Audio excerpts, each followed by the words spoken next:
Assalamualaikum warahmatullahi wabarakatuh. Sahabat Radar Jazirah yang budiman, kali ini kita berjumpa kembali untuk membahas kisah menarik di zaman Nabi. Dan kali ini kita akan ceritakan tentang seorang raja yang mengaku Tuhan di zamannya. Siapa lagi kalau bukan Fir'aun? Kalian silahkan duduk manis, biarkan kami yang berkisah. Namun sebelum lanjut, jangan lupa menekan tombol subscribe, like, dan share agar kami terus memberikan kisah-kisah menarik lainnya. Fir'aun dikenal sebagai pemimpin bangsa Kipti yang kafir pada zaman Nabi Musa alaihissalam.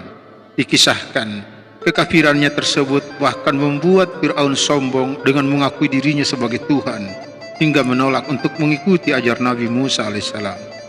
Di akhir hayatnya, Allah Subhanahu wa Ta'ala menurunkan azab bagi Fir'aun dan para pengikutnya.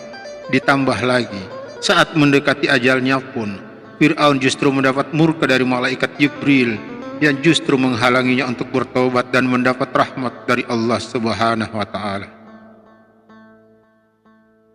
Kisah ini diceritakan dalam firman-firmannya dan sejumlah keterangan hadis.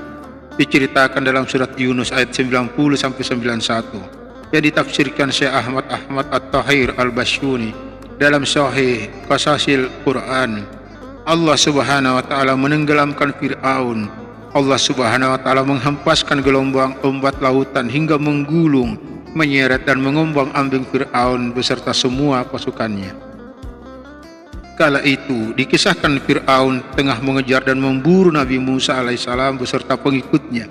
Namun usaha mereka gagal karena atas izin Allah Subhanahu wa Ta'ala, Nabi Musa alaihissalam diberi mukjizat membelah Laut Merah yang ditujukan untuk menyelamatkan dirinya dan kaumnya. Keadaan laut seperti itu membuat Fir'aun kebingungan. Namun karena kesombongan yang ada dalam dirinya, ia enggan menunjukkan rasa bingung tersebut di depan para pengikutnya. Fir'aun pun mulai menyerbu dan menyeberang laut yang diikuti pasukannya.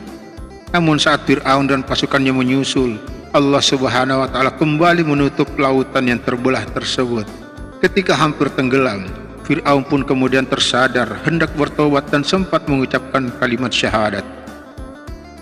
Allah Subhanahu wa Ta'ala berfirman dalam surat Yunus ayat 90-91. Kami jadikan Bani Israel bisa melintasi laut itu, Laut Merah. Lalu Fir'aun dan bala tentaranya mengikuti mereka untuk menganiaya dan menindas, hingga ketika Fir'aun hampir mati tenggelam, dia berkata, "Aku percaya bahwa tidak ada Tuhan selain Tuhan yang telah dipercayai oleh Bani Israel, dan aku termasuk orang-orang Muslim yang bersah diri kepadanya. Apakah baru sekarang kamu beriman? Padahal sungguh kamu telah durhaka sejak dahulu, dan kamu termasuk orang-orang yang berbuat kerusakan." Pada saat yang sama, malaikat Jibril pun menyumbat mulut Fir'aun dengan tanah laut agar dia tidak bertobat. Keterangan ini didasarkan dari cerita Abu Daud At-Hayalisi yang mendengar kisah dari Ibnu Abbas radhiyallahu an. Ibnu Abbas berkata, Rasulullah sallallahu alaihi wasallam bersabda dalam sebuah hadis, Jibril pernah berkata kepada aku, seandainya engkau melihat aku sementara aku dapat melakukan dan mengubah keadaan laut, akan aku injak mulut Fir'aun karena aku khawatir ia akan mendapatkan rahmat. Suatu ketika dua orang sahabat menghadap Rasulullah sallallahu alaihi wasallam menanyakan tentang Fir'aun. Beliau bersabda, malaikat Jibril menyempali mulut Fir'aun dengan pasir, khawatir kalau akan mengucapkan la ilaha illallah. Ibnu Katsir dalam kisah para nabi mengutip pernyataan Ibnu Abbas radhiyallahu an yang pernah menyebutkan alasan mengapa malaikat Jibril berlaku demikian pada Fir'aun. Alasannya, malaikat Jibril khawatir rahmat Allah Subhanahu wa Ta'ala yang maha pengasih dan penyayang lebih cepat menghampiri Fir'aun daripada murkanya.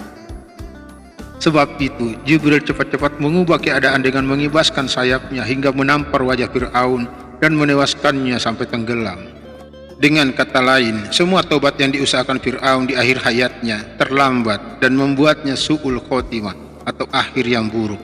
Sebab tidak ada tobat di saat sakaratul maut menjemput hingga akhirnya Fir'aun dan kaumnya tenggelam.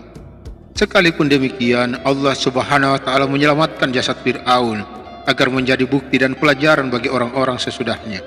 Allah Subhanahu wa Ta'ala berfirman dalam surat Yunus ayat 92. Pada hari ini kami selamatkan jasadmu agar kamu menjadi pelajaran bagi orang-orang yang akan datang setelah kamu. Sesungguhnya kebanyakan manusia benar-benar lengah, tidak mengindahkan tanda-tanda kekuasaan kami.